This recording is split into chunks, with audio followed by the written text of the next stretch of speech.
A Jojo Todinho afirmou que desistiu da adoção deste garoto angolano porque, segundo ela não se sentiria segura para criar o seu filho no Brasil porque o Brasil estaria um verdadeiro caos, segundo ela. Aí a pergunta que não quer calar: quando ela foi para Angola em 2023, há menos de 2 anos atrás, e anunciou que iria adotar este jovem garoto, o Brasil, segundo a concepção de caos dela, já não estava nessa mesma situação? O que mudou desse período para cá? Você achou realmente, Jojo Todinho, que criar uma criança seria algo tão fácil quanto arrancar dinheiro da comunidade LGBT, como você fez a sua carreira toda? Você acha mesmo que você pode simplesmente descartar uma criança, uma vida, igual você descarta uma bolsa que você não quer mais? Ou será que você anunciou essa adoção em 2023 pensando apenas em likes, em estar em evidência na internet? Porque afinal de contas, a musa de um hit só precisa estar o tempo todo envolvida em alguma polêmica para se manter evidente.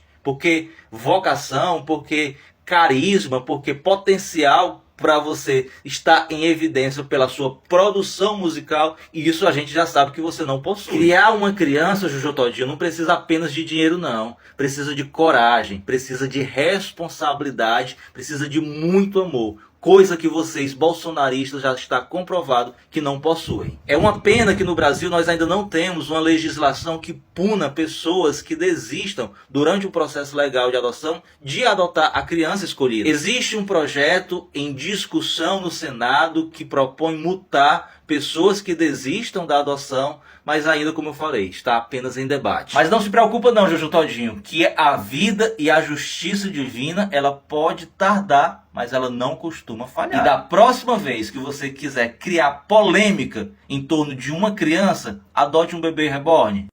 O governo Lula está disposto a comprar a briga com os Estados Unidos para defender o ministro Alexandre de Moraes. O ministro das Relações Exteriores dos Estados Unidos, o Marco Rubio, falou ontem no Senado americano que há uma grande possibilidade dos Estados Unidos sancionarem o ministro Alexandre de Moraes. O governo Lula entende essa ameaça de sancionar o ministro Alexandre de Moraes como uma ingerência externa no Brasil e um ataque à nossa soberania. Eu particularmente duvido muito que o Donald Trump aceite essa proposta do Eduardo Bolsonaro e de alguns congressistas americanos de atacar o ministro Alexandre de Moraes, porque hoje o nosso maior parceiro comercial chama-se China e os Estados Unidos é nosso segundo maior parceiro comercial. Se o Donald Trump resolver comprar esta briga e gerar uma crise diplomática com os Estados Unidos, com o Brasil, ele simplesmente vai colocar o Brasil gratuitamente no colo da China, e que obviamente não vai ser nem um pouco vantajoso para os Estados Unidos, que está nessa guerra comercial com a China há vários anos. Agora, uma coisa que eu gostaria de saber é aonde está o Ministério Público e a Polícia Federal Brasileira que não investigam o fato de um funcionário público brasileiro, como o Eduardo Bolsonaro,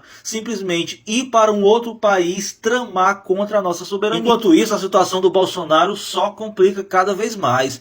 Ontem nós tivemos o depoimento como testemunha do Carlos de Almeida Batista, que é o ex-comandante da Força Aérea Brasileira, que ele simplesmente entregou tudo. Disse que o Bolsonaro trouxe uma minuta do golpe, disse que o Bolsonaro propôs a eles dar o golpe, ele disse que a partir do dia 1º de janeiro de 2023 Bolsonaro não era mais presidente, que ele não queria nem receber essa minuta do golpe, disse que o ex-comandante do Exército ameaçou prender o Bolsonaro por tentativa de golpe, disse também que o único comandante que aceitou entrar nessa trama golpista foi o comandante da Marinha, e que dentre os planos dessa trama golpista estava o plano para prender o Alexandre de Moraes. Ele disse: se a gente prender o Alexandre de Moraes num dia, no outro dia outro ministro do Supremo o solta. E aí a gente vai prender todo o STF? Meu amigo, se juntar o depoimento do ex-comandante da Força Aérea com o ex-comandante do Exército, não sobra mais nada para o Bolsonaro. Eles simplesmente escancararam tudo que o Bolsonaro morre negando, que foi tentar dar um golpe no Brasil. E o STF já tornou réu mais 10 suspeitos da trama golpista que faziam parte do núcleo 3 do golpe. A única coisa que está restando agora para o Bolsonaro é condicionar o apoio dele a um candidato da direita, desde que esse candidato da direita se comprometa